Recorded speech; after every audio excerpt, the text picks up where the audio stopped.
Let's take a look at the rear speakers we're going to be putting in, the KFC X174s.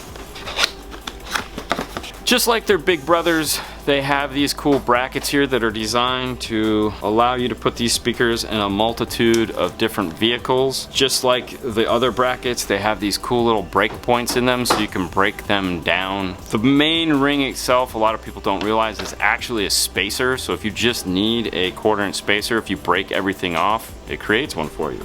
These speakers do come with grills if you're doing an installation where you need those. And how you would do that is the mesh does pop off, put the speakers in, and then you can stick the mesh back on.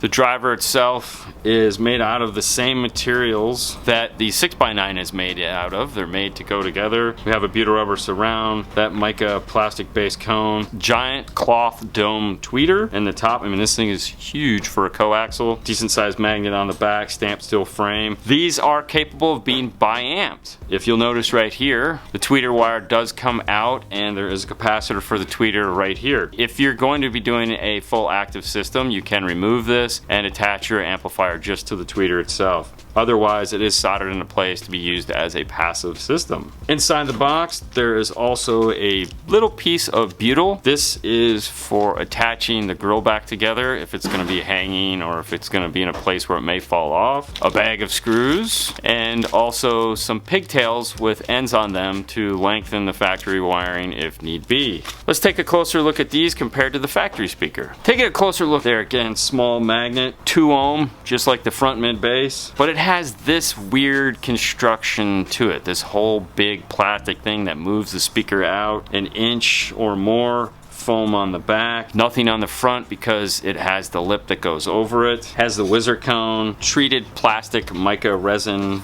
type material here, along with a cloth surround. Looking at the back of the speakers, just like the 6x9s in the front, small magnet, decent bass response output, 2 ohm, gonna really put a load on that factory radio. Bigger magnet, gonna need more power, 4 ohm. This is not gonna be a good matchup unless you're doing what we're doing, which is adding an amplifier, which of course, not that these sound good, these sounds like crap. To make this speaker fit the same way this does, we're gonna need a bracket. For this, we'll be using the Pack Audio NSB 710. It's just a Nissan adapter. Pack makes them, Metro makes them, and it is designed to have that same whole configuration that the factory does, so you can bolt that right into place. It's also thick and moves the speaker out just enough to where this will sit in the same spot. If you notice, it has these things here. For some reason, they think somebody might put a 5 1/4 in here, so they leave those on there.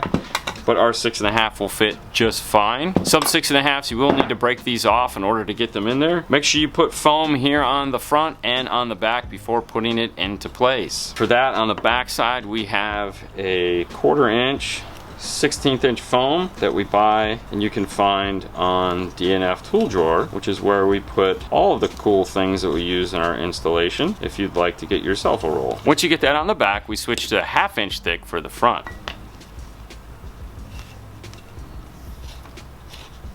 I'll get this over to Fernando so he can get it into the car. We have our speaker prep. We put a pigtail. The reason why is because the factory wire doesn't go as the front one from the inside. We put the bullet connectors and we put red heat shrink and black heat shrink to identify which one is positive and which one is negative. Now we can put the door back. Now, even though we've gone online and checked harnesses and dash kits and all those fun things, and I'm pretty sure we have all the right parts, I still don't like to build anything until I get this radio out. Just double check, because sometimes they're different, and in a Nissan, they're almost always different. Nissan is one of the hardest of the cars to make sure you have all the right pieces that do what they're supposed to do. To get this out, we start here at the top. I like to use this metal pry tool here to kind of get up my first corner. I also like to just go through and clean out the seams, just kind of gently pressing on it. These suck, I'm not gonna lie, these are really easy to break. Nissans have always been easy to break. Go slow, kind of work your way through. The clips are located about 1 inch in and then about a 1/2 inch from the back. That is the area you want to try to pry. Don't try to pry on the front or across the back. That's why this metal tool works so well, because it is so thin and it can get in there next to those clips. And that's these guys here. 1, 2, 3, 4, and there's one here in the front. Inside the radio, there's a Phillips here and a Phillips here that is holding the physical radio in. And then there's one screw located in the very center holding the plastic in. They are all one piece. This whole big piece is all connected. We're gonna pull this out. Then we're gonna remove the airbag light bulb off of the kit and plug it back in. If you pull this out and leave it unplugged and you accidentally turn the car on, you're gonna get an airbag light because the circuit isn't complete. Grab it here at the top on both sides and gently work it a little bit. Now the radio just fell out, which it isn't supposed to do, which leads me to believe somebody has had this apart in the past.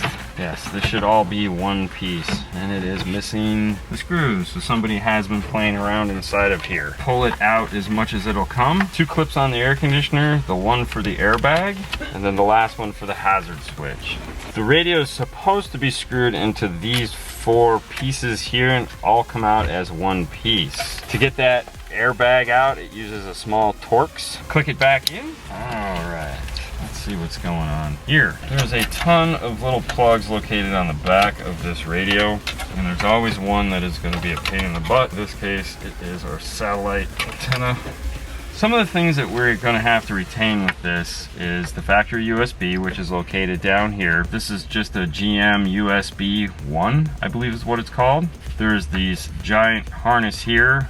This is going to have, in some cases, our steering wheel controls, but in all cases, our backup camera and reverse trigger are going to be in this harness. This is the main wiring harness, which is smaller of the 2 big white harnesses. If you're going to do this, get 2 of these, which I'll show you why. And then there's this little guy right here, this little 8-pin. This is for the aux input, which will not be retaining. The antenna, in this case, it's just 1 wire going into it. You want to check if it's 1 or 2. If it's 2, the second one is for the amplifier for it. Usually in cars, not all that much in trucks. SUVs also will have that. And then this magenta one that was a pain is your Sirius XM antenna. This piece right here is just a plastic thing that just gets in the way. I like to remove it. When I put the dash all back in, all my wiring will go in easily enough. For that, we have one of these little floorboard trimmer pieces.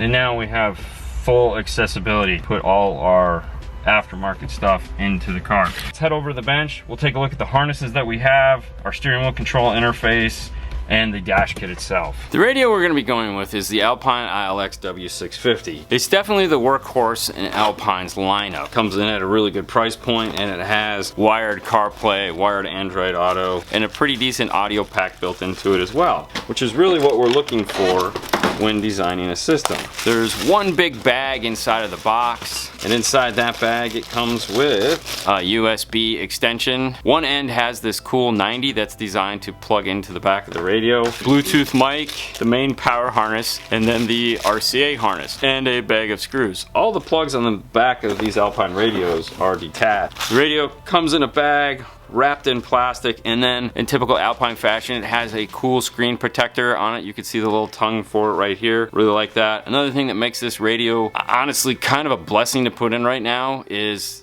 you see this 1/4 inch right here where the screen comes out. Most radio manufacturers are doing away with this. However, most kit manufacturers haven't adopted this process yet. And this will still look good in all the kits that need that extra length. Some of these are as little as 1/16 of an inch, and it kind of looks bad in a lot of cars. On the back of the radio, this is what's called a short chassis. As you can see, it's very tiny. The only thing sticking off it is the antenna adapter with the little 6-inch pigtail. Really nice feature. I prefer this as opposed to something in the board. It just makes things a little bit easier when putting it all on the dash. The big USB in the back. One thing to note is that you'd think it would go like this. It doesn't, because the preamp is right below it. This plugs into the top and goes like that. You'll notice this notch here, this notch here. This is for the add-on amplifier that they make to go onto the back of this to make it a full DIN, but get a giant 50 watt or a 200 watt sub amp that you can attach to it. The Bluetooth microphone is red. The wired remote is a black input here. They're both the 1/8 inch or 3.5 millimeter style inputs, but they're color coded, and it's in big print on the top of the radio right here. You can add a Sirius XM adapter to it if that's something you want. Main power harness, and the RCA preamp is located here on the bottom. On the RCA preamp cable, there is a front camera input and a rear camera input. So this has dual camera capability, and then it has the staggered styled RCAs that Alpine is known for. You have the sub, which is this blue trim here, and you'll notice there's 2 white ends. It's a mono output. It's 2 white ends. It's not a left and right. Pick whichever one you want if need be. You do not need to use a Y jack if your amplifier only has 1 input. The next one up is going to be front, which is gray, and then the longest one, purple, is going to be your rear. We'll get into detail on the powering harness when we go to wire it up to our interface for the car.